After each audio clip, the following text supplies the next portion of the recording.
Welcome. Life offers many gifts. We're better able to appreciate those gifts and serve others when we enjoy vibrant health. At Sharing Health from the Heart, we're dedicated to bringing you information about simple and natural ways to improve health. I'm Carol Punt.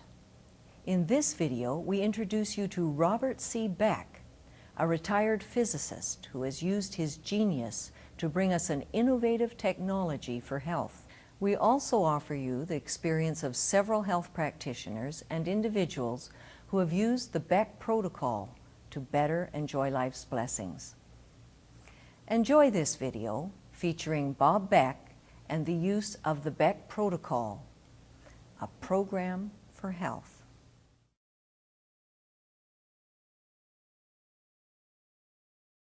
My corn is green with red tassels.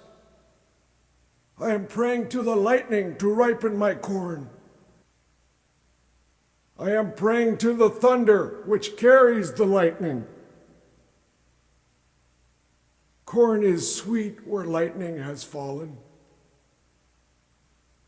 I pray to the six-colored clouds.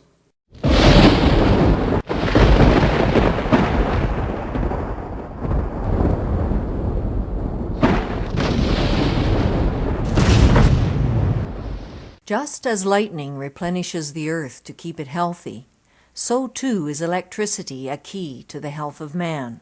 Man's first documented use of electricity for health harks back to Roman times. Roman physicians had their patients stand on an electric torpedo fish. For any type of gout, a live black torpedo should, when the pain begins, be placed under the feet. In this way, Antares, a freeman of Tiberias, was cured. Therefore, I thought that the torpedo should be applied alive to the person who has the headache, and could free the patient from pain. This I found to be so. Albert Svent-Georgi, the 1937 Nobel Prize winner, said, "What drives life is a little electric current, kept up by the sunshine. All the complexities of intermediary metabolism are but the lacework around this basic fact." Today, Robert C. Beck is opening new frontiers in the use of electricity for health. Aspects of his research are mentioned in each of these books. We are grateful to Bob Beck for the gift he has given the world. As a result of his persistence and strength of character, we are learning that gentle currents of electricity are a natural and necessary part of the healing process. Before we introduce you to the four-part Beck protocol, here's Robert C. Beck reflecting on his life and achievements. We discovered the frequency, 7.83 hertz, the Schumann resonance of the Earth ionosphere cavity driven by lightning storms, that we have all evolved with for millions of years. Electronics had been my hobby since I was about 8 years old. I was building crystal sets for the kid on the block when I was quite young. So it just sort of fascinated me. I've been in it all my life since. Well, every day I'd go home from school in a different alley until the garbage collectors came around, because there might be an old electric clock thrown out by people and stuff that had wire in it and magnets and parts, and every now and then they'd throw out something electronic. In those days nobody had a dime. I was a Depression baby, and we couldn't afford to buy anything. My dad worked full-time as an engineer and made $15 a week or something, and it just had an irresistible fascination for me. And I tried to learn as much as I could, and I got bootleg ham stations on the air when I was under 10 years old. I had invented speedlight, electronic flash, when I was in college and working full-time at a photo company. And I couldn't get flash bulbs, and photography was my number one hobby. I'd been the junior college photographer, and I was a photographer at USC, and so I invented the low voltage flash tube. I learned how to blow glass. I went down to 20th century neon, I was a skinny little kid then. And they taught me how to blow glass, and I bought a container of xenon from Air Reduction Company in New Jersey. And we paid $70 for this glass container with xenon in it. And it was too valuable to leave down at Wilcox Photo Sales, where I was doing the work, 7282 Beverly Boulevard and near La Brea in Hollywood. So I took it home with me. Mother said, "What's that?" I said, "Xenon." "What did it cost?" She's still a Scotch Presbyterian. I said, $70. She exploded. "You paid $70 for that empty glass?" You know, she couldn't see the gas in there. I said, "Yeah." She told me what an idiot I was. When she looked at that, she saw nothing. The gas was invisible. When I looked at it, I saw the future of photography. And this has followed me the rest of my life. And I got the basic patents on it. They're in my name in the patent office, Robert C. Beck. And I sold the patents to Ed Wilcox for $500, and that was the most money I'd ever seen in my life. Paid for my last semester at USC, and he made millions licensing Minneapolis Honeywell. That was the first major producer of my particular circuitry. So I got through college and regretted selling the patents that cheaply. I was having a lot of fun being a photojournalist. We were not too far from Life magazine. They had their offices, photography studios up on Sunset Boulevard across from the old Cock and Bull restaurant. And they all got to know me, and I was outfitting their cameras with my flash. So I knew all of the greats back in the 40s, Jay Ironman and Izzy. Eisenstein died recently, and they were all very famous, and I wanted to be a photographer when I grew up. So it was quite a thrill. When the Olympics were here in Los Angeles and the Coliseum was full of people, the announcer suggested that they turn out the lights in the stadium and people flash to signify they'd had a good time. And I was sitting in my bedroom looking at the television, and here were these, looked like hundreds of thousands of flash bulbs. And tears came to my eyes because I realized that all of those things were my grandchildren, and it wasn't just one or two units or a dozen at Life magazine that I built with my own hands. It was the whole world was using my grandchildren.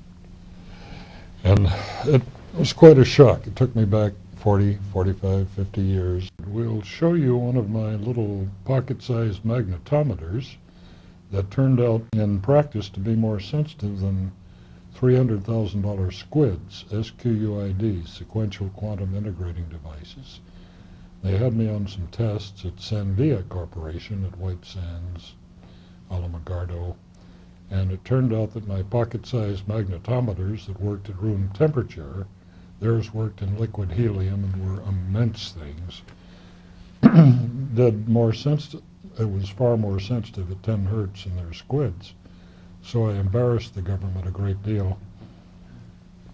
I sold them a unit for $1,500, which far outperformed a $300,000 SQUID that took 2 or 3 days on liquid nitrogen to get down to near absolute zero, and then that was drained and liquid helium was put in the sensor coils. I showed him that I had gotten the signal on about 4 times around the world as it decayed each time, and that the SQUIDs had only gotten it for 2 or 3 times.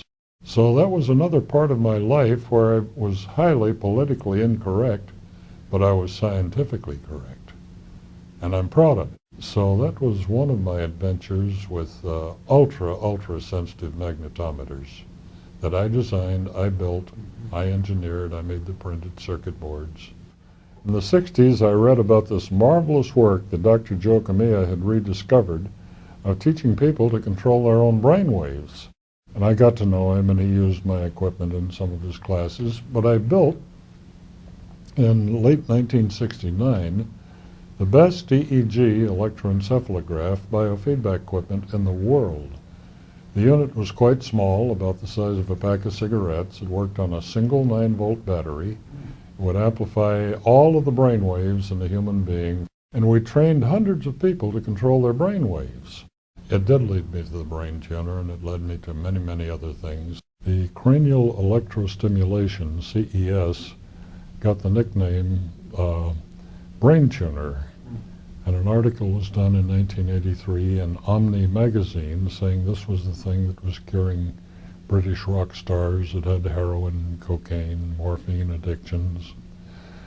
And it worked perfectly. Peter Townshend of The Who, etc., was one of the first pioneers. The device I made works far faster and better and with less current than the original Patterson devices, although she had pioneered the work. I was given the Fetzer Foundation Award in 1990 for pioneering work in electromedicine. And I got the second Lifetime Achievement Award that I'd gotten this year from the USPA. And they told me, for goodness sake, come to the banquet and wear a tie, which I never wear ties. So they gave me the award in front of the whole crowd, and I was kind of embarrassed, but delighted to get it. Thank you. What I'm doing now is the electrification of the blood, and I feel it's far, far more important to give a person back to himself, give him health. The 4 parts of the Beck protocol are blood electrification, magnetic pulsing, drinking ionic colloidal silver, and drinking freshly ozonated water. There is considerable evidence for the use of electricity in medicine in both ancient and modern times. The scientific journal, Nature, published a letter from medical researchers proving white blood cells generate electricity. You know, when you study the original naturopathic medicine and you read books of the early pioneers, you know, Graham and Thrall and Thomson and Nikola Tesla, electrical medicine was a paramount part of their protocols. So I've read about it from a long time. During the late 70s and through the 80s, electrical medicine started coming back into vogue. There's a number of different pieces of equipment on the market. I personally use the equipment from Dr. Bob Beck and his protocols. He's one of the foremost really aficionados of electrical medicine in the world today.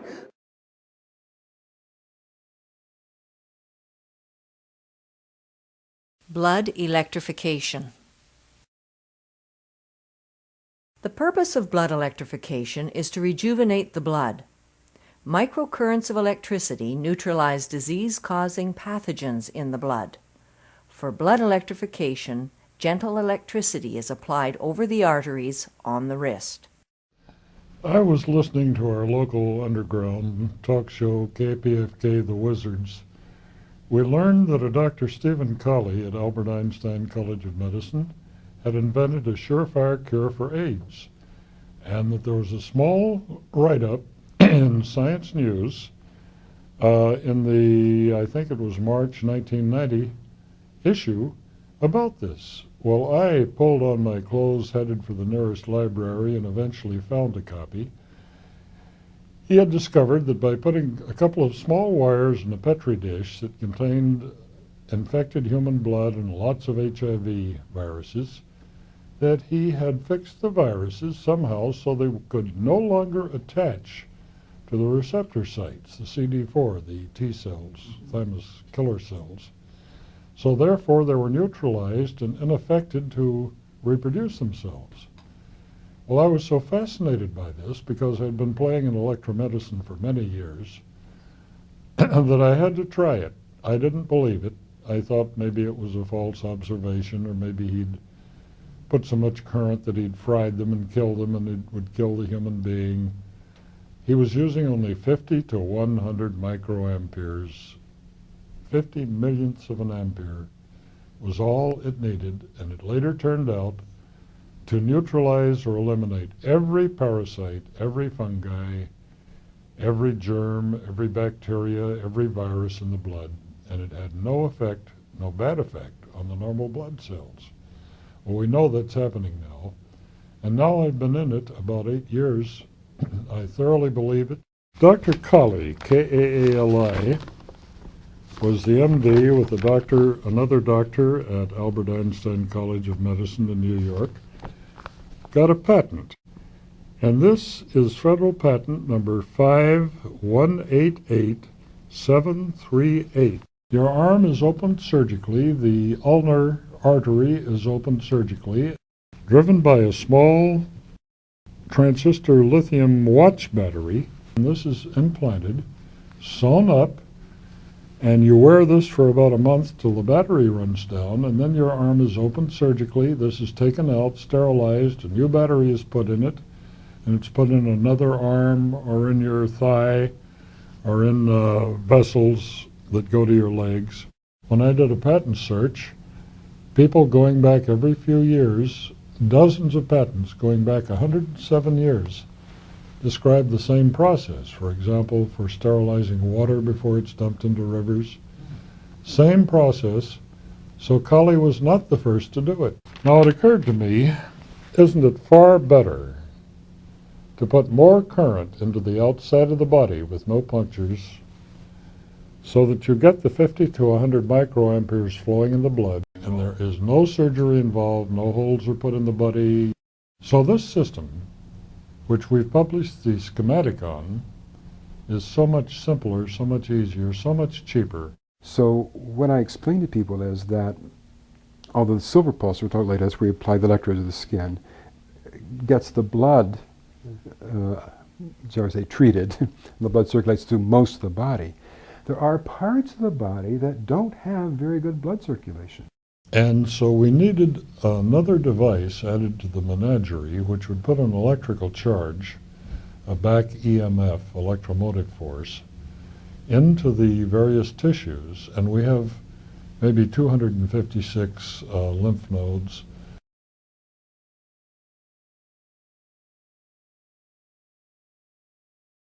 Magnetic pulsing. Static magnets have a long history of use in healing. Today, research is proving the effectiveness of pulsed magnetic fields. As part of the Beck protocol, a magnetic pulse generator is used on specific body sites to create the necessary microcurrents in lymph nodes and tissues. One day it occurred to me how I could save a few cents a day, and I put a coil that I'd wound on the strobe light that I was using on my own camera. And I found if you put a penny in a parking meter, you could get 6 minutes. But also the parking meters of that time were like wind-up clocks. They had a hairspring in them. When you turned the handle, it wound the clock. You could blow the hairspring out of a parking meter with a magnetic pulse.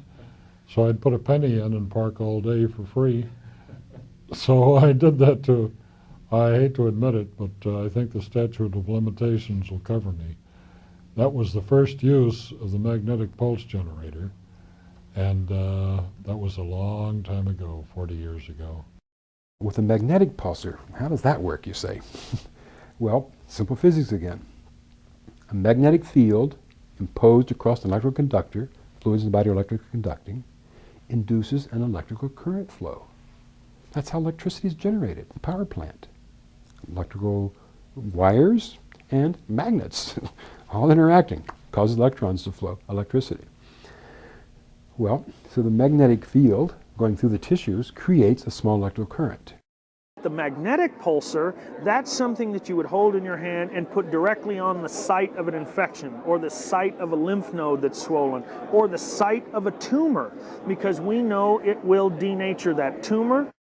Well, with a magnetic pulsar, we can zap or knock off these guys inside the teeth and just make dramatic differences in how people feel and function.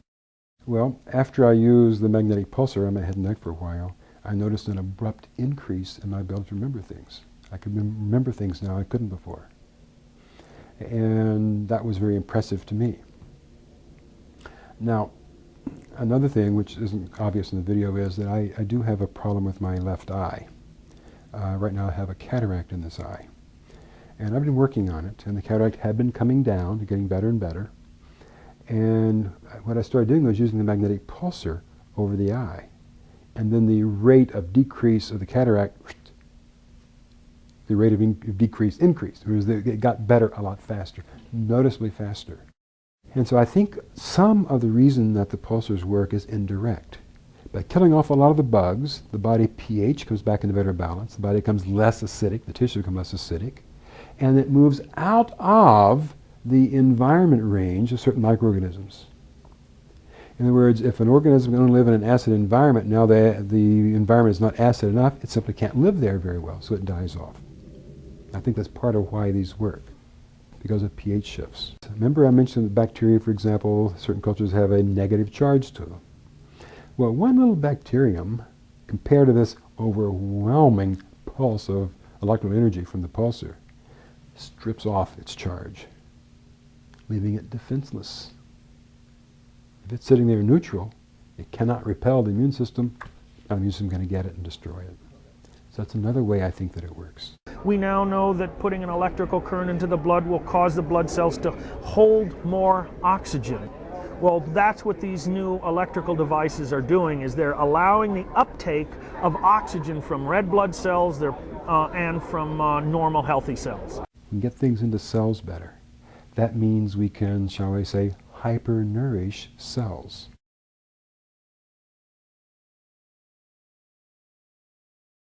Drinking ionic colloidal silver. At 4 o'clock one morning 3 years ago, I woke up with the perfect solution of how to make it. Colloidal silver has a long history of use. Because of its antiseptic quality, silver is used in both air and water filters today. Ionic colloidal silver can easily be made at home. Silver has been known for actually thousands of years. Silver was used, as an example, silver coin was used by the pioneers. If you got water and you were not sure that the water was clean, you would put a silver coin into the canteen or to the jug of water. The silver colloid's been around for over 100 years. Used to be in pharmacies all over the country during the century. It was readily available. It's cheap. So silver has been known as a universal antibiotic. Before 1939, it was the key antibiotic of choice.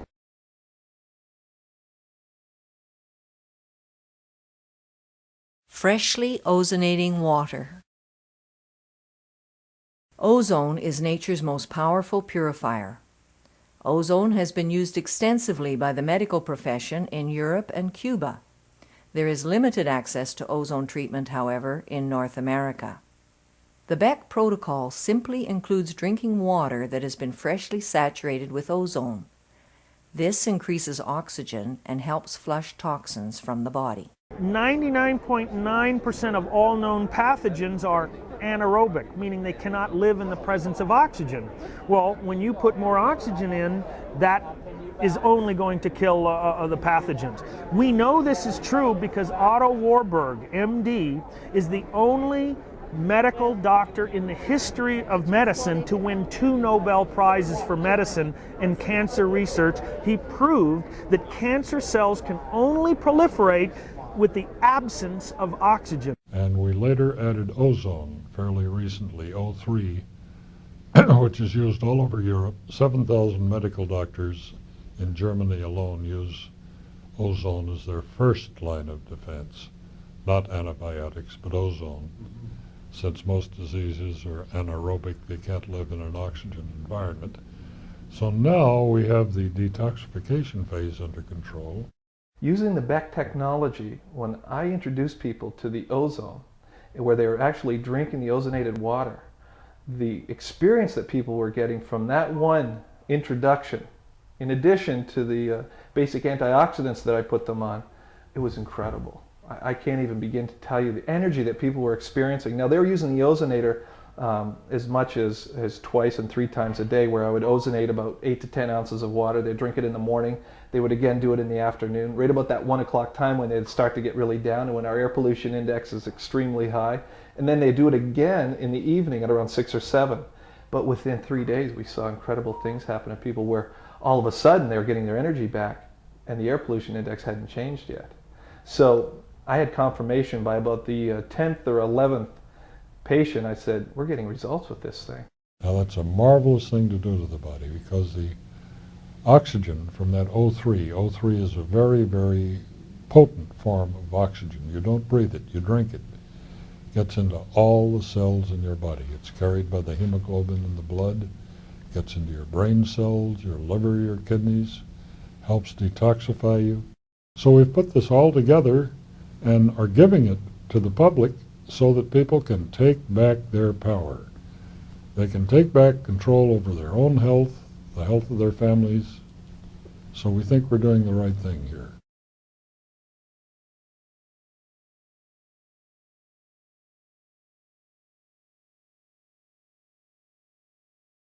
So I was helping them with different nutritional therapies, and at that time I didn't have the Beck technology, and I always felt like something was missing. There was a piece of the puzzle missing, because I could get people to a certain level of health using nutritional therapies, but I could never get them to get over the hump where they weren't always codependent upon the nutritional supplements.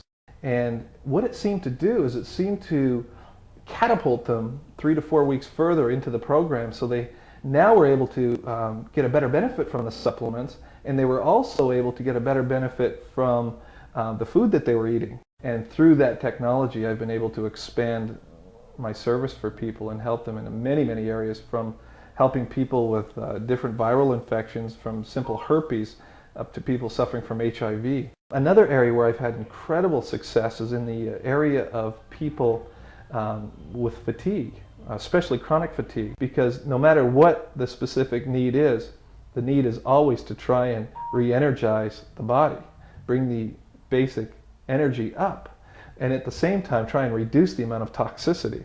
And this type of therapy works at such a high level. I've never been so impressed by anything, and I've seen a lot of different types of therapy. I use it on every cancer patient. So I have clients, I don't even use the term patient, because they're doing their own modalities. I'm giving them the tools, and the tools that work are the ones they use. So I will help them to learn, because naturopathic is an education. We're educating them, so we give them those tools. They take it home, and it's a very simple machine. It's very inexpensive. They take it home, they can use it. Back in February of 1998, I had come down with some debilitating symptoms, which I later found out was Epstein-Barr virus and/or chronic fatigue syndrome. Basically, I was perfectly fine one day, and then the next day I was bedridden. I had symptoms of extreme pain in my back, in my neck and my shoulders. I was tired all the time. I had problems with my joints popping. I was eating a lot. I was gaining a lot of weight. And the scariest of all was I was having problems with short and long-term memory loss. But for the most part, I was bedridden about most of the day, and at night I would go to bed at 8 o'clock and get up at 8 o'clock the next morning and of course go right back to bed again. This impacted my family negatively as well. I have 2 children. This was about 3 years ago when this hit. My kids now are 11 and 9, and they felt cheated. They didn't have a mom, and I wasn't able to get up and make them breakfast in the morning. I wasn't able to take them to the store and buy them clothes or make them a nice meal. And my husband took over, and he really was tremendous through the whole thing. Chronic fatigue syndrome and Epstein-Barr, because they're not a medically well-defined disease, people just don't give it the same sort of appreciation that they might if somebody had cancer or if somebody, had 2 broken legs. And so it was very difficult for them. After I was diagnosed with the Epstein-Barr virus, the doctor told me that there was no cure for it. And there were times when I was very depressed because there really was no end in sight for me. I've always been a very high energy level person, so when this hit, it became a very devastating thing, but I was not going to allow it to take over, and I didn't.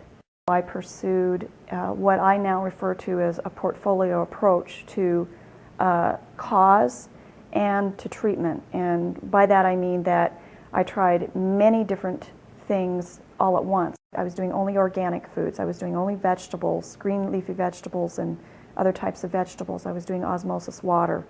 I was purifying everything I was consuming. I also used magnets, and then eventually I also came into the Beck protocol. A friend of my mother's had used the Beck protocol, and she had raved about it, said she had tremendous benefit from it. She had fibromyalgia. I had outstanding results with the Beck protocol.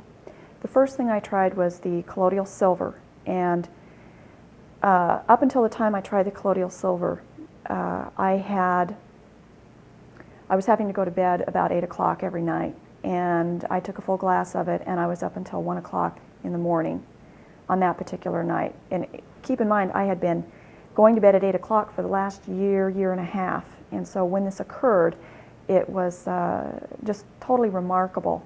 I also noticed in doing the colloidal silver that my immune system immediately started to improve. Now that I recall, also my hair started to come back in. During this whole process, my hair started to thin, and to the point of embarrassment. And taking the colloidal silver, I noticed, in fact, it was amazing because there were various periods throughout this whole last 3 years that I would go off the colloidal silver and go on, and every time I would go on, I see these little sprouts of hair, and it was visually obvious, come in. So that amazed me. But the energy level went up with the colloidal silver, and the immune system seemed to gain much more strength. I was no longer catching everything that my kids brought home from school. My energy level was better than it had ever been that I could remember in my life. Now that's an unusual statement when you figure that I'm almost 40 years old. I was back to normal in about 4 months, and had been fine for the next year and a half. My health was fully restored. I started to notice the symptoms coming back, the pain in my neck, the fatigue, and at this juncture, I had gained enough knowledge about health and about all the various aspects of causes and treatment that I knew that the reason I was getting sick was my body was trying to tell me there's something wrong, and I needed to figure out what that was. Then I also went back to the diet issue and have since learned that I am hypoglycemic. So I changed my diet. I eat only protein, meats, and vegetables, and water. And that's pretty much my diet. It's very, very strict, but my health has totally returned. And I also still do the portfolio effect. I have a place in that picture for the Beck protocol. I think I can only benefit from it. The early stages of HIV, I had no idea when I was tested that there was any treatment, naturally, nutritionally, any other type but other than medication. My symptoms, which at the time I had boils on the size of my body about the size of a quarter, and I also had night sweats, which meaning I don't know if anybody knows about what night sweats, but you're asleep in the middle of the night and you wake up in a cold, drenched, wrenching, wet body, and you can't get warm, you're freezing, you consistently try to get dry, and by the time you fall back asleep you're having another night sweat. And I knew I had to do something because I worked for a law enforcement division which looked at me as a public eye, and I obviously didn't look like the kind of person that should be walking in a uniform at 127 pounds. So I finally said to myself, I've got to do something. I started it, I went off all medications, I went cold turkey.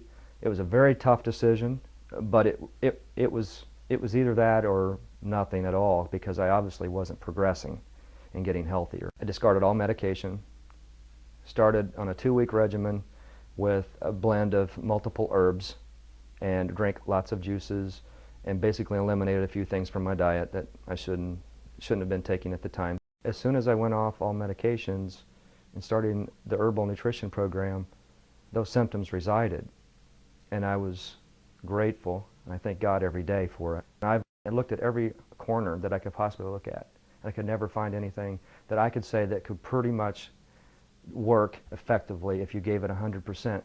And when I found the silver pulsar, which was recommended to me by a Chinese acupuncturist and out of Indianapolis, I realized right then, I said, you know, she's an AIDS specialist. She specialized in HIV/AIDS for over 10 years.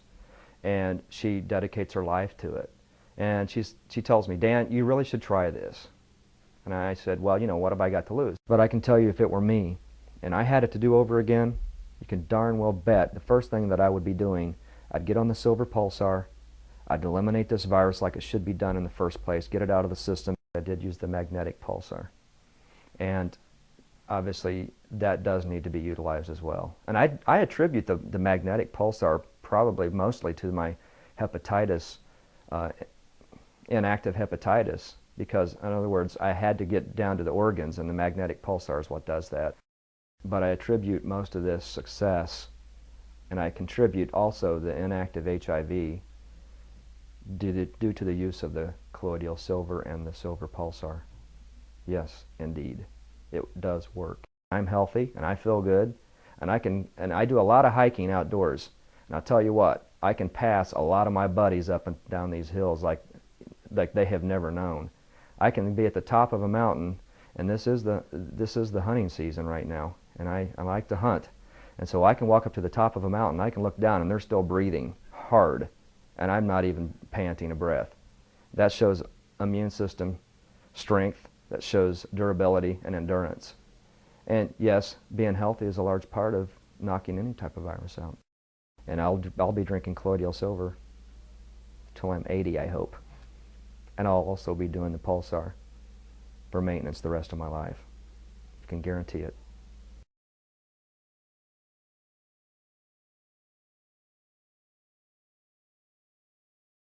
Okay, so we're looking at a sample of blood that has been analyzed based on live blood analysis. By looking at the sample, we can tell a lot about a person's health or their level of wellness. What we're seeing in this sample is a poorly regulated, or shall we say dysregulated sample of blood, or put it simply, a very unhealthy individual.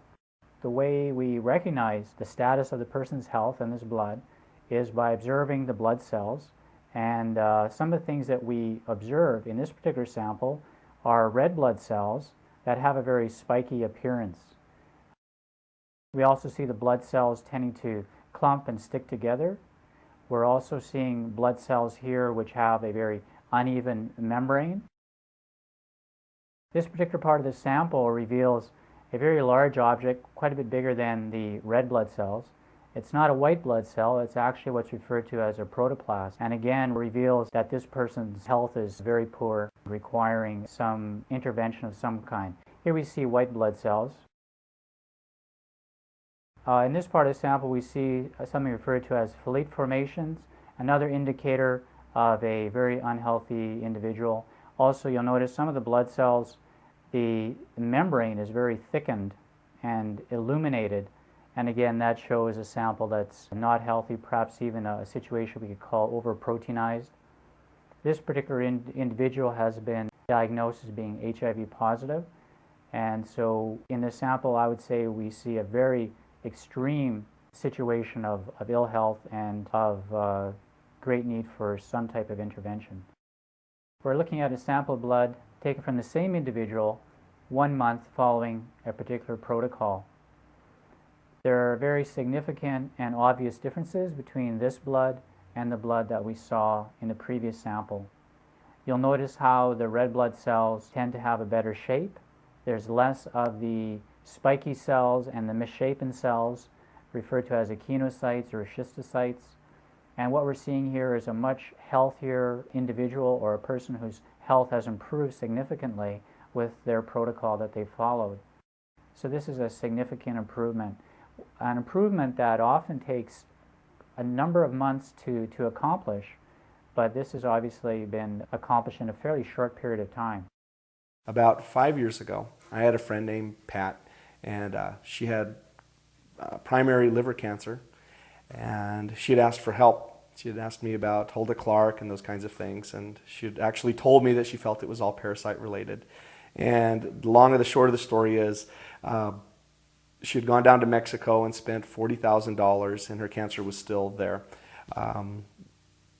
I told her that I'd accidentally gotten a tape from a company that was telling about a device called a magnetic pulsar and another one. It was a blood electrification unit. And so I ordered them and sent them to her. And also some herbs from Hulda Clark. And the long and the short of the story is that her cancer stopped growing. And she's still, it's almost 5 years, I think 4 or 5 years, she's still alive today, alive and kicking. 3 years ago, my mother was diagnosed with colon cancer. It had gone into her lymph system. And I had been a little bit aware of these things because of helping Pat, so I started my mother on it. Then after that, I was diagnosed with 2 abnormal masses on my liver. My mother had just lost her sister and her mother to colon cancer to the liver. And so I didn't wait around to get the same diagnosis that my own mother had had and her sister and my grandmother. I was highly upset. You know, here I'd had everything here to use, but I wasn't really using it. So I started, and then I found out my adopted brother, who's not related to me at all other than by name because he's been adopted, he developed colon cancer as well. So we started him on the program, me on the program, or my mom on the program at the same time. And the program is basically doing the Hulda Clark herbs, black walnut, whole tincture, extra strength, wormwood, and cloves, the combination, making huge lifestyle changes. And we were drinking colloidal silver, started wearing the blood electrification unit for a minimum of 2 hours a day without skipping. And that made sense. I thought, you know, it'll help clean and strengthen my immune system. Started using the something called a magnetic pulsar. It sends a magnetic pulse through your body, and I did that heavily on my liver for 3 weeks, a good couple of hours a day. A lot of crying. You know, you could tell I'm young. I didn't want to die yet, and I live in a nice place. Anyway, started drinking ozone water, freshly made. Started ozonating all my vegetables, anything that would go in my mouth. But after 3 weeks, I went in for a CAT scan, and there was nothing on my liver. And that's been over 2 years now. Or, yeah, July was 2 years. Since then, we are very careful about what we eat, what we touch, places we go. You know, if we eat out, we'll order something that they have to make fresh, not a burger or something that's been sitting for, you know, who knows how long. You do want to get a candy bar and those kinds of things. And honestly, I do cheat, you know, sometimes, but that is not my lifestyle. Now it's like when we were children, a candy was a snack. And nowadays, a candy or junk food becomes your staple. You can't live like that any longer. I've had clients who have cancer, and sometimes they will use the magnetic pulsar over the tumor. And we've seen cases where there was tumor shrinkage by medical measurements after using the pulsar. I mean, obvious shrinkage, 15% in 2 weeks, for example. I was diagnosed in 1987 with chronic fatigue syndrome. I was put on a course of natural products, including vitamin C and different amino acids, some of which helped. I was also put on prescription medication, all of which came together to help with slight increments of improvement. It never completely eradicated the symptoms, and those symptoms include extreme muscle weakness, a lot of flu-like symptoms, fevers, sweats, overall muscle weakness, nausea. But particularly debilitating for me was headaches. Migraine level headaches, but not technically migraine. The other thing is, symptom-wise, is cognitive things, short-term memory, ability to concentrate. I would forget where my car was parked. Well, about 1.5 years ago, I met a nurse practitioner who had symptoms of fibromyalgia.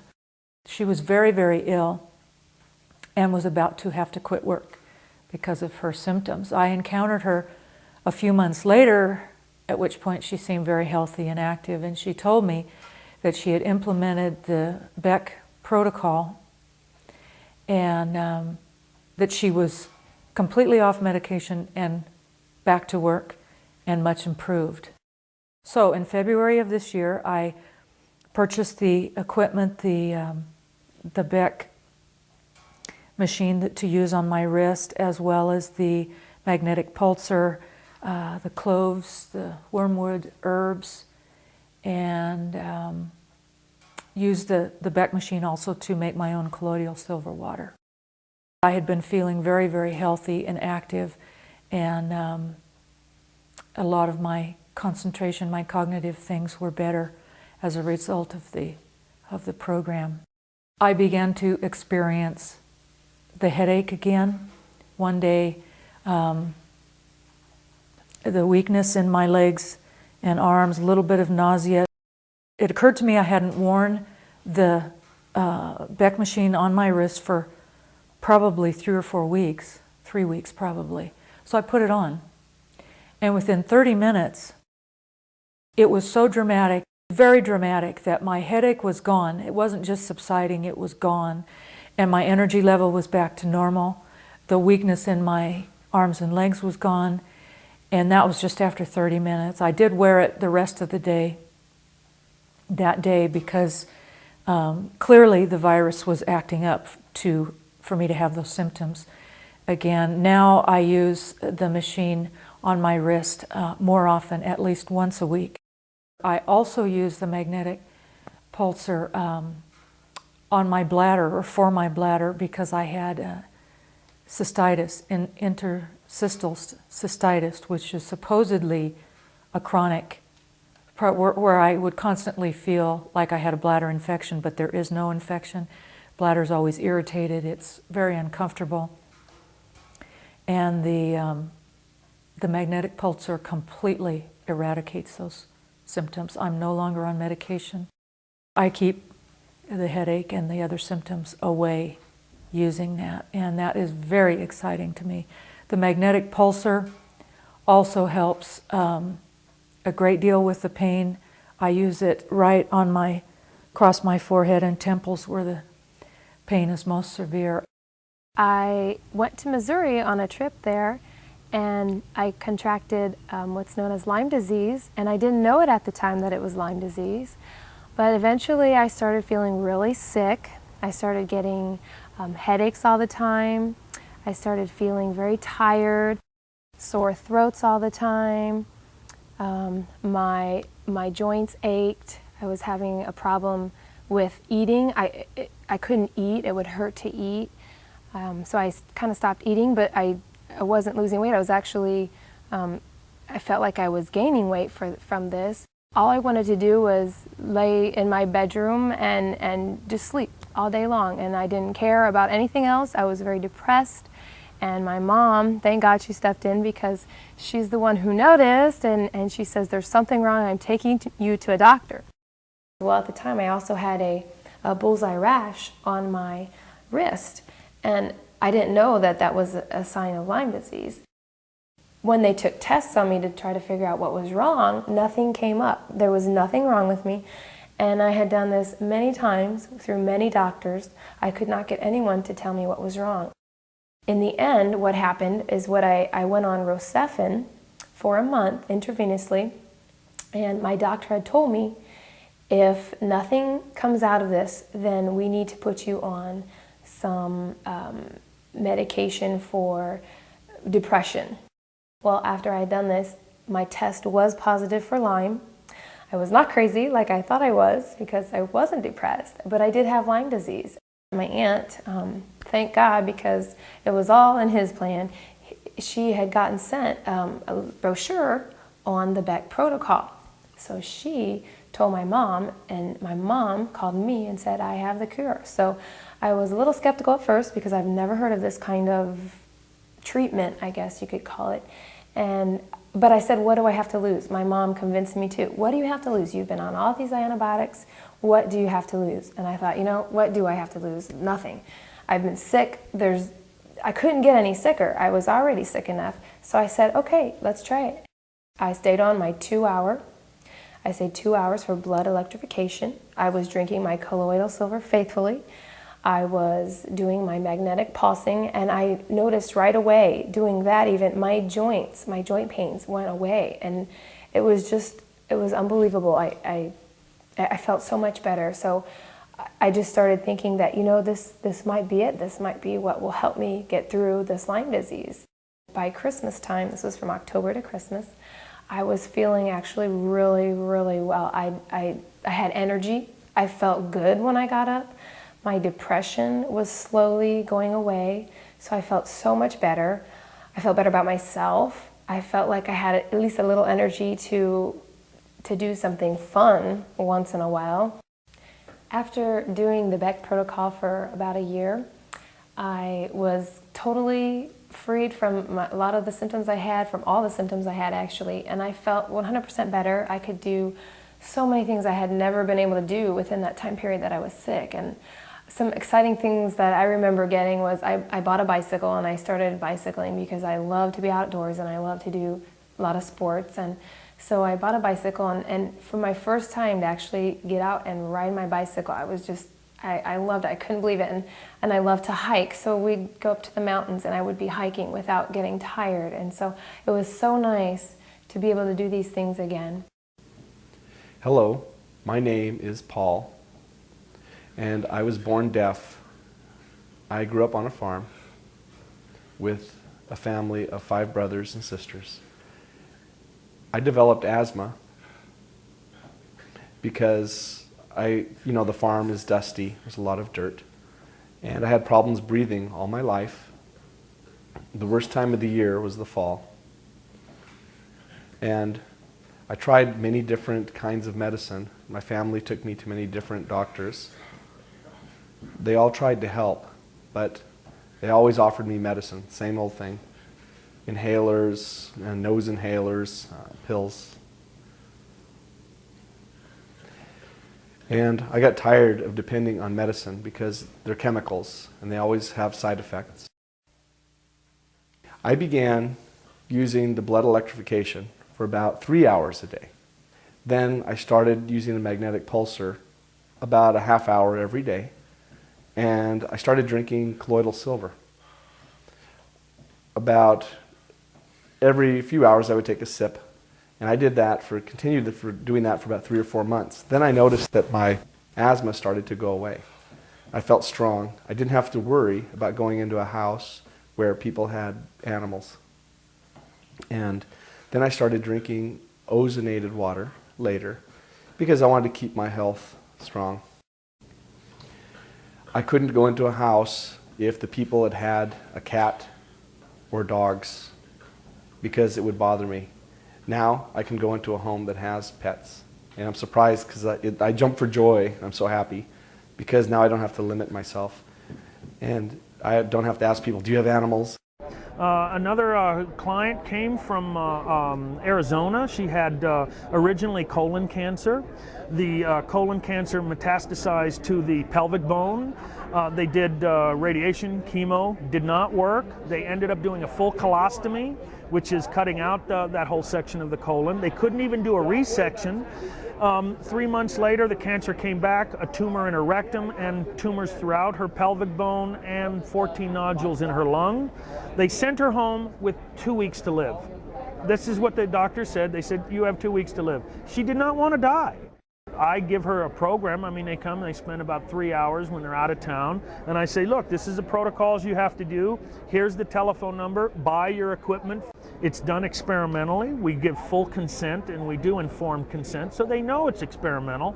But when you're given 2 weeks to live, what does it have to lose?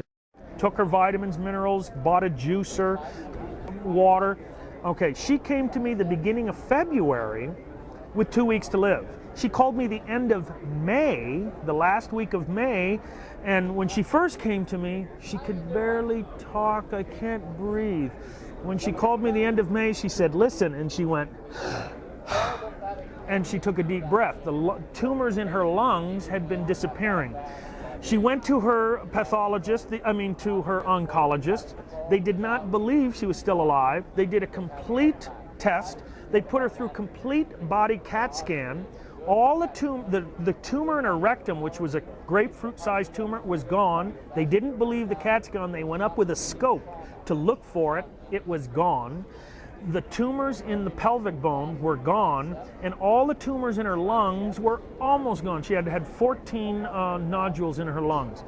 They could not believe their eyes. This is now, what we're talking September, she is now cancer-free.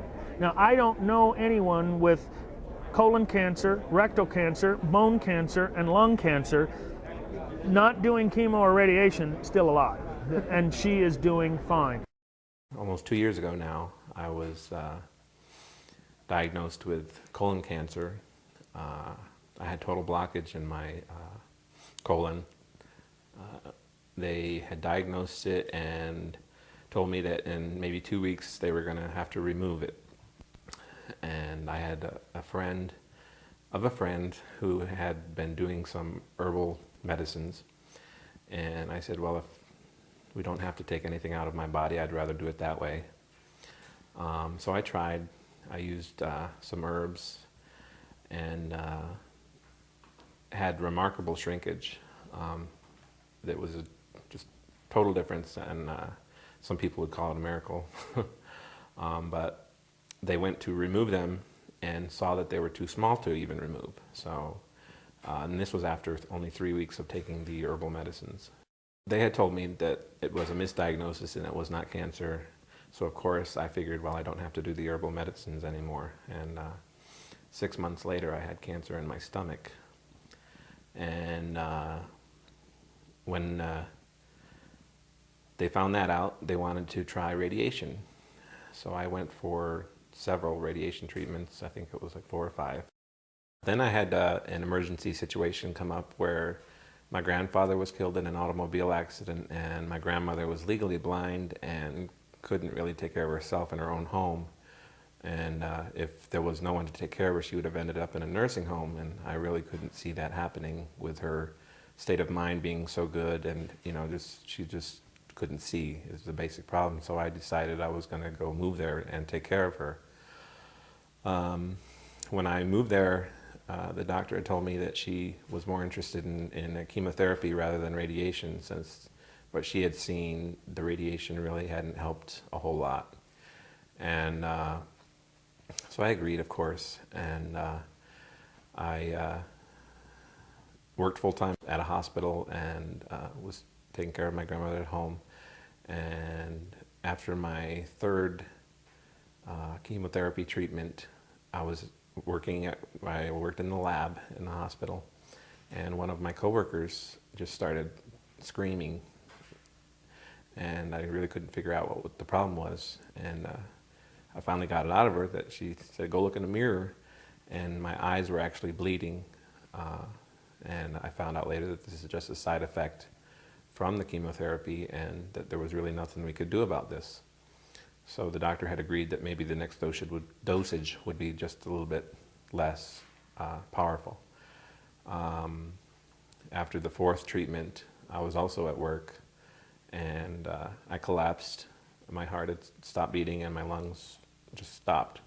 And on my way to the intensive care unit, they were getting ready to put a trach in me, and I had started breathing on my own. And they had done tests and found out that it wasn't a heart attack, it just was chemotherapy again. They had found in my lymph node about a walnut-sized tumor that had metastasized under my left armpit. And the doctor said that we can try chemotherapy directly into the lymph node. It's a new treatment that they had out, and she wanted to try it, and I said, well, if it's not anything like the others where it's just an injection, it's not IV, which the others were IV. So I agreed to let her try this, and the only thing it did was hurt. It felt like they put a 2x4 under my arm, and it hurt for a good long time, but it didn't do anything, it didn't shrink. During all this, I was in the middle of having to put my grandmother in hospice because she was pretty close to dying herself. And I had someone that told me, you need to get out of that situation and get into a better environment for you and take care of yourself and just worry about you for a little while instead of others. And although that was a little hard for me to sink in, I agreed. At that point, I had decided that the chemotherapy was going to kill me before the cancer did, so I decided this wasn't going to be an option for me anymore.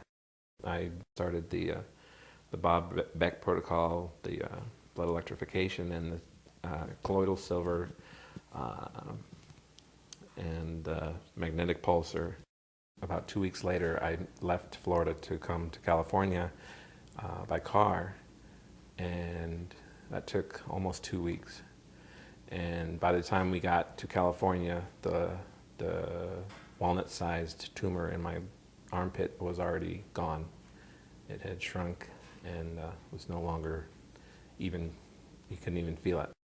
Now, to this day, I do the herbs and I do the blood electrification, and almost on a daily basis. I mean, there are people that would say it's not needed every day, but hey, I should be dead by all medical standards.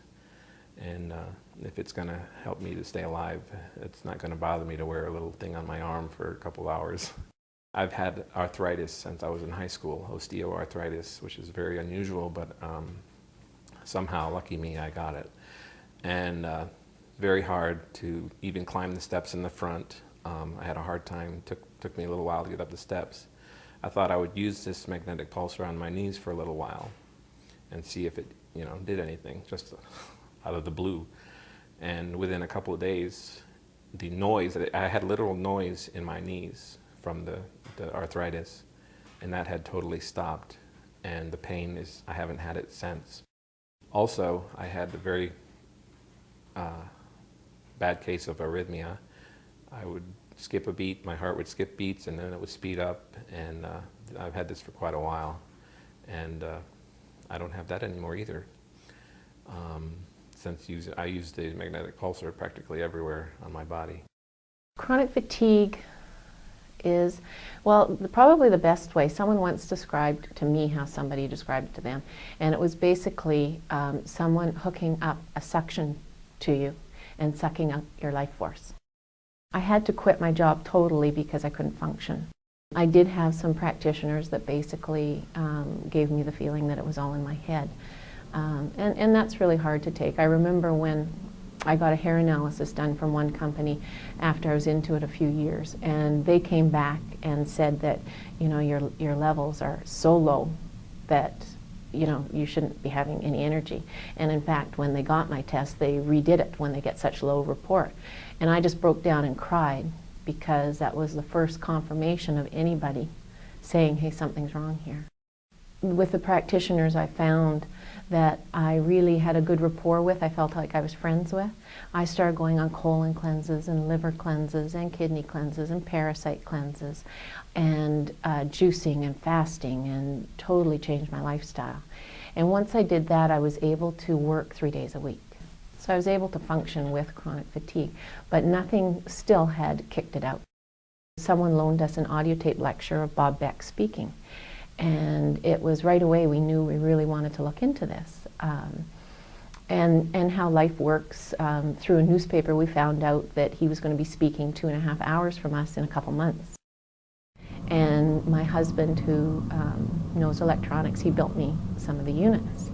So I went on the units. I went on the blood electrification and the magnetic pulsar, which is for the lymph system.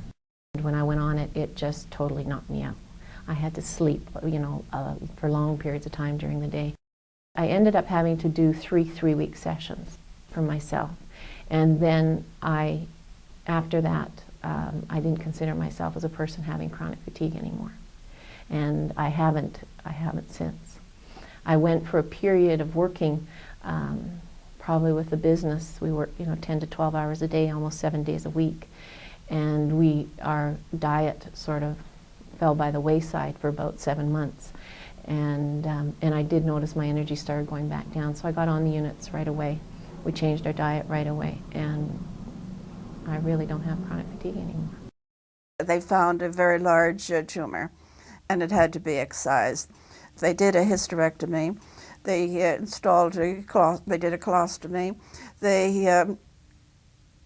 They just about removed everything inside of me, but not everything, because the radiologist's reports say that analyses show that there were still some metastasizing inside. I was discharged from the hospital and instructed to report for radiation and for chemotherapy. I declined both. And I'll tell you about my interview with the chief surgeon. I've never seen anybody who belonged more naturally in the Spanish Inquisition. He described with relish, if you can imagine this, the terrible end that would befall me if I didn't go along and undergo the radiation and chemotherapy. And I pointed out that I was exercising the patient's Bill of Rights, the patient's natural permission to decline or accept therapies that were offered. I've never seen anybody so close to an apoplectic fit. His face was the color of cerise, and his blue eyes were flashing with rage. How come that I had, the temerity to refuse radiation and chemotherapy, the things he believed in, and which I didn't? I just knew that that was not the way to go. Somehow it was just a conviction. And I went into the Bob Beck regimen full bore and came out of it smelling apparently like a rose. And I asked him a simple question. I said, look, okay, we'll leave, but would you mind tracking the cancer marker, CA-125? It's for the cancer I have, the ovarian cancer. I will have nothing to do with anybody who uses alternative methods. And he stormed out of the place. So when I was relating to my internist this little event, this episode, he said, well, heck, I'll take those measurements for you, and I've been having those blood tests since then. Well, the first reading was 8 for the CA-125, which is the cancer marker for ovarian cancer. I said, that's fine. The next one was 10. And I said, but it doesn't tell me very much unless I can find out what it was in the hospital. We looked it up. It had been 102 in the hospital. I understand that 34 is the cutoff point. 0 to 34 and you're free, or at least not in danger. Above 35, you are. And some people have very high readings. There's another cancer reading called 19-9, but they're not certain exactly how it should be used for diagnosis. And my readings on that, as you can tell from the records that I've given you, have dropped gradually and are continuing to drop. A little boy that was 18 months old that had leukemia, and mother came in. He had been through rounds of chemotherapy, and every 3 months he would have a spinal tap and more chemotherapy, and this little boy was a trooper. And mom just got fed up with the whole process of the regular medical care and chemo, so she came to me and I said, well, let's put him on a really good program. We taught them how to change their diet, and as a little boy we had him use the electrification of the blood and the magnetic pulsar on the various lymph nodes and lymph areas of the body. Well, this little boy was a trooper, and what happened, he truly became cancer-free.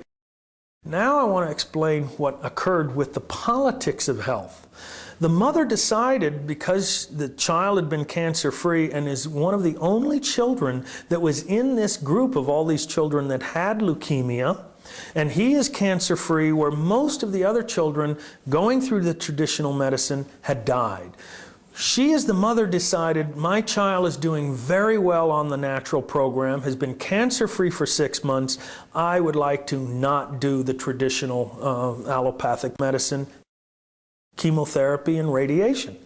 Well, what ended up happening is the state came to her and told her that if she does not continue chemotherapy and what all of the physicians want to do to this child, that they will take the child away from the mother. Now she was petrified and said, how can you do this to me? I'm the mother. I want to do what's right for my child. My child is doing very well on this natural program, and when you have to give him a spinal tap every 3 months and chemotherapy and radiation, that's not correct. You're hurting my child, and I don't want that. Well, the state said, you do not have jurisdiction over your child. We have jurisdiction over your child, and you will do this or we will take your child away. So she had to make the decision. Does she stay with the traditional therapy until the state releases her child, or does she run away and move to another country?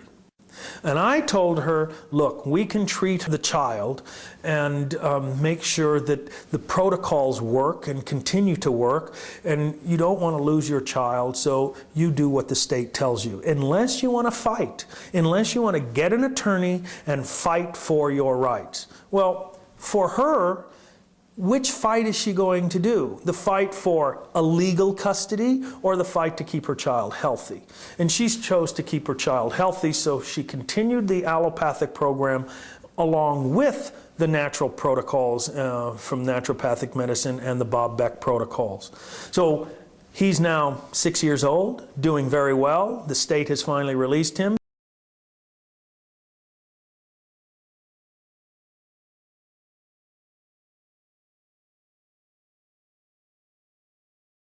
Many, many times people have said to me, well, if there were evidence for it, it would be published. And of course what they mean is published in the acceptable medical literature. But what they don't recognize is that the medical literature only publishes that kind of material which is consistent with its philosophy. So if something is submitted which is too far out of their way of belief, no matter how good it is, it will not be published. And this is true not just in medicine, it happens in other fields too. Well, there's a particularly well-known television and radio, I guess, medical doctor who does a program. And I've heard him sometimes say, well, I've looked into that, and I can find nothing in literature to support da-da-da-da-da-da. Well, maybe he did look into it, and he probably didn't find anything to support it, but then which literature did he look in? If it's the orthodox medical literature, because it's not there, doesn't mean it isn't true. And that's most unfortunate. I became involved in the health issue mainly because of a close friend of mine. Dr. John Richardson was an MD who practiced general medicine up in the San Francisco area. And one day he told me that he was having trouble with the medical authorities because he was using a substance in the treatment of cancer which was not approved by the AMA or the FDA in this case. And even though he was having marvelous results with it, better results than anything he had ever tried in his practice, they had told him in effect, stop using it or you're going to lose your license. And he had a terrible dilemma because his Hippocratic oath was to save lives. That was his first obligation. And to preserve his license seemed to be secondary to him. He was a very principled man. So I said to John, I said, well, look, my business is communication, so let me dig into this, give me your papers, give me your notes, and educate me a little bit, and I'll produce a little documentary film, and we'll explain the truth, and then the opposition will go away when they understand what the truth really is. Well, that's how naive I really was. I had no idea how much voltage was in the wire I was about to grab. In this field in particular, the science of cancer therapy wasn't nearly as complicated as the politics of cancer therapy. It wasn't an issue of whether something was effective. It didn't matter whether it worked. It didn't matter whether you were saving lives. The important thing was it approved. Did it go through the political process? And then you find out that the political process is dependent largely upon the economic process. Who's involved? Who's making a buck on this thing? Who's in control of the industry? And wow, I had no idea what I was getting into. I can speak of the American medical profession. It was captured. It was totally captured in 1910 by the pharmaceutical industry. From that point forward, the doctors of America were trained in how to prescribe drugs. Who was paying the bill? The pharmaceutical companies. And so therefore, the curricula of the great medical centers where the doctors get their medical training has always been skewed in the direction of drugs and drug therapy. Prior to 1910, the condition of medical excellence, if you want to call it that, medical professionalism in the United States was at a very low level. In those days, it would be possible to get a medical diploma by mail. And just about anybody who really wanted to could hang out the shingle and say, I'm a doctor, and they could treat people. And there was a lot of quackery out there. I might say parenthetically, however, there's a lot of quackery out there today, and some of them have the MD degrees, but nevertheless, let's just take it straight. You know, there was quackery, and this is certainly not anything to be defended. There was a low level of medical knowledge. So everyone knew this, or a lot of people knew it in Congress anyway, and there was a lot of pressure, political pressure for medical reform in America. And, but nobody wanted to fund it. I mean, medical reform, whatever that means, you know that somehow it means money. If you're going to reform something, you've got to finance the reform. Well, it just so happened that the people who were most heavily invested in the pharmaceutical industry, people like the Carnegies and the Rockefellers, had tax-exempt foundations that were practicing what I call in my book, efficiency in philanthropy. It's not really what I call it. I borrowed that phrase from one of the original designers of philanthropy in those days. His name was Ivy Lee, and then his trade was picked up by a fellow by the name of Fred Gates. And these people were like public relations experts, and they were hired by the tycoons of the period, like Carnegie and George Pillsbury and John D. Rockefeller, to improve their public images. And so people like Ivy Lee and Fred Gates came up with what they called efficiency in philanthropy. And their formula was, all right, here's what you do. You give away large amounts of money. You've got plenty of that. So, you know, if you give away $1 million or $2 million, you hardly notice it. But to the average person, it's a huge donation. So you get a lot of publicity on being a great philanthropist. But don't just give it away with no strings attached to it. Give it away in a certain fashion so that it brings money back to you. And that's what the efficiency formula was all about. And what they would normally do, I'm digressing for a moment here, but it's interesting, I think, this part of the history. They would this was the origin of the matching funds formula. They used to just give away the money, but then Fred Gates said, no, don't just give it away. Give away half of it. Get the community involved. Tell them that you will match dollar for dollar. Every dollar that they can raise from the community, you will put $1 in. Now that way, you still get your name on the top of the library door or the hospital door. It's still your project, and you get all the publicity for it, but you only pay half as much. Not only that, you get the community involved, and they're out there ringing doorbells and doing mailings, and everybody feels that they're part of your project, and they feel that they're your partner, and they have this great feeling of camaraderie with you, and on and on and on. So this was it's a business, you see. Raising money is a business. And this all originated in those days. And so the formula for efficiency in philanthropy was applied to taking over the medical schools. All they had to do was to finance a great study to show how bad medical education was in America, which was easy to do because it was in bad shape. So they hired a fellow by the name of Flexner, Abraham Flexner. And he was working at the time for the Carnegie Foundation. And he traveled around America and got the data together and published what was called the Flexner Report. You'll find this in any of the textbooks of the period about the development of medical education. The Flexner Report said, surprise, medical education was in a low state and needed to be reformed.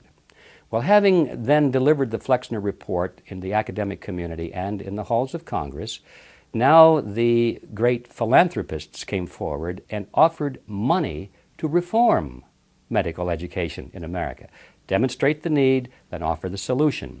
So they did. They offered millions and millions of dollars to the medical schools in America. There were dozens of them that would accept their money with the strings attached, that they have some voice in how the universities or the medical schools would then contour the curricula for medical education. And of course, the universities or the medical schools that accepted the money are the ones that we have today as the great leaders in medical education. They had the money. They were able to build buildings and hire teachers with great credentials and bring in the equipment for the laboratories and all of that. The ones that rejected the money have disappeared. You don't hear about them anymore. They're gone. The pharmaceutical industries, indirectly through the tax-exempt foundations, which were mutually controlled by the same financiers, were able to capture control of the medical schools. In every case, the schools that took the money also took with the money people who were put on the boards of directors of the universities and the medical schools. These were Abraham Flexner and his brother, Dr. Simon Flexner, and a certain group. There were about 5 of them altogether, and 3 of them always showed up in the same positions with all of the medical schools. And they saw to it that with the money came the control, and with the control came a contouring of the curricula, so that now, from that point forward, all of the doctors getting their training would learn about drugs, drugs, and more drugs. And that is how it came to pass. One of the most perplexing questions that people have when they find out for the first time that there are therapies that are indeed very effective, and they find out that they're not available. They're illegal, as a matter of fact. The question is why? If these things really work, why doesn't my doctor know about them? Or if he does know about them, why cannot he get them? And why cannot I get them? And the answer to that question is very simple and very logical when you think about it. We have accepted the idea that it is the function of government to protect us. This is kind of a mindset that's been gradually growing among Western civilization for perhaps the last century, that people are not really responsible for themselves. It's the government's role to take care of them. And in that context, we have the thought that the government agencies, in the United States it's the Food and Drug Administration, the FDA, it's their job to take care of us in this field of medicine. They're supposed to tell us whether this is good or acceptable, or whether it's quackery, or whether we're allowed to have it. We're like little children, and we look to the government to tell us. So we've allowed the governments to have the power, the legal authority to control the field of medicine and to determine at that high level whether or not a therapy can be allowed. And the assumption is that these are all good people running these organizations, and they have no hidden agendas. They're not subject to financial flattery or anything like that. They're all good people and great scientists, and so we can trust them. And this process of getting all the way through these tests, in today's terms, never goes less than $20 million, and in many cases it'll cost you over $100 million, in some cases $200 million to go through that process. Now, who can afford $200 million?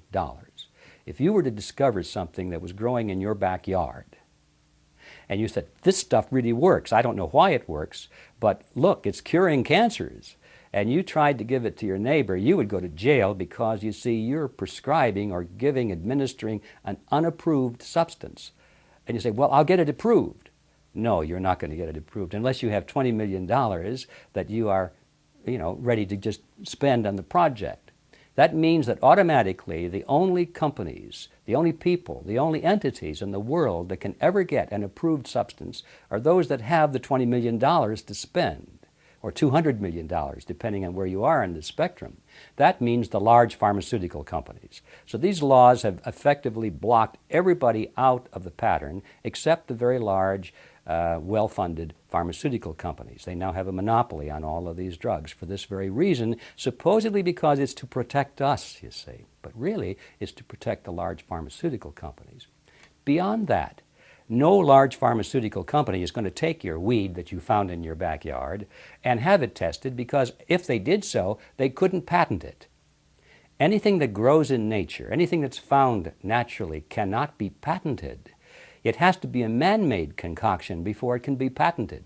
So why would even a large pharmaceutical company spend the $200 million or whatever it takes to prove that something growing in everyone's backyard is effective when they couldn't patent it and they would never get their money back? And that is the reason that anything found in nature, regardless of how effective it may be, will never be patented, and therefore it will never be approved. And therefore it will always be on that list, that horrible list. They tell us this is an unapproved cancer therapy.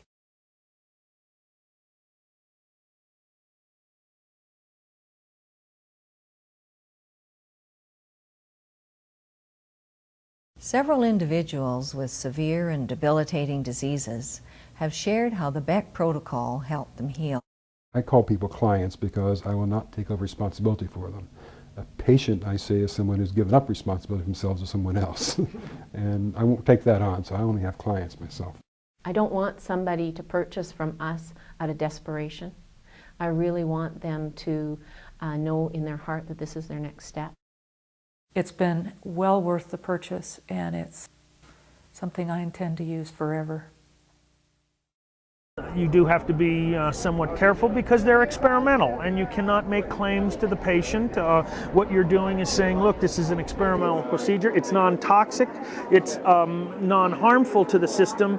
It may really help. And the research is really showing that it is helping. One thing I've learned through all of this is that I don't take my health for granted anymore. I realize that each day is an exciting day because I'm healthy. I often say things like, health is not a spectator sport. You've got to participate to do this. And you can't watch somebody else do it for you. But once you do it, you participate, it becomes part of your lifestyle. Then you just don't have any interest in these other things. I was totally uneducated with the whole thing. I learned it all on my own, over 10 years worth of self-education. And I would say the first thing I would say to you or anybody else watching this video is to say to themselves, I can do it. There are other ways to treat my illness. I can combat this illness. And if it's to be, it is up to me. And have a lot of strength. Put a little prayer and effort into it because you're going to need guidance along your way. You have to just mentally change everything that you've been taught growing up because you've been taught everything's fast. You got to do everything fast. And can't make time, can't take time to fix a real meal. If I can reach out to one person and let them know that there is something out there that works, then I'll do it. And that's why I'm doing this video. The process of being sick, I look at it, I guess, from maybe a spiritual viewpoint. There's something for each of us to learn in life when we do receive an illness or choose an illness. And I think for myself, you go through denial, wanting to be who you were before. The real process of healing started when I started looking for practitioners with my heart rather than my head. And I think, again, that reflects on my life. I think that's what the gift chronic fatigue gave me, is it taught me to live my life from my heart rather than my head, which I had been up to that point. My philosophy was that you're not going to be practicing science when you get out there and get a job. You've got to practice political, economic, psychological, and sociological, and you've got to be in political agreement with all of these things or you're going to get fired. You can't go up against the establishment with pure science. You've got to make everybody happy with you and be politically correct. That was one of my basic philosophies. So what I'm doing here is totally politically incorrect. I think if we could look ahead 100 years, we would find that the future of medicine will be electromedicine. We will find that we will be able to get to the very heart of the disease mechanism itself and be able to interrupt the disease mechanism, or another way of saying it would be to restore it back to homeostasis, restore it to a health mechanism. And I think we're going to be surprised at how much electricity has to play in that role. So every single client that I get that has cancer or lupus or rheumatoid arthritis or HIV or hepatitis or any of those severe degenerative autoimmune disease, I always recommend electrical medicine. I mean, electrical medicine to me is the wave of the future. There is no such thing as strain resistance to electricity. It's that simple. So we know we're on the threshold of something great. I mean, can you imagine what we can do with a 9-volt battery? We could save millions of people who are dying because of parasite infestation. Several individuals with severe and debilitating diseases have shared how the Beck protocol helped them heal. We trust you understand that this protocol, like any health protocol, does not work for everyone.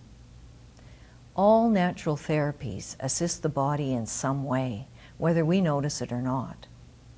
If you're experiencing a health challenge, we encourage you to keep educating yourself and trying therapies until you create abundant health. Each person on this video discovered the importance of taking responsibility for their own health. Each also emphasized the importance of lifestyle change, improving diet, relaxing the pace of life, and living from your heart. And now, a closing word from the creator of the Beck Protocol. Well, God has left a back door to the cures, and that back door seems to be electricity, and I've done a lot to try to get this out of hiding and given back to the public.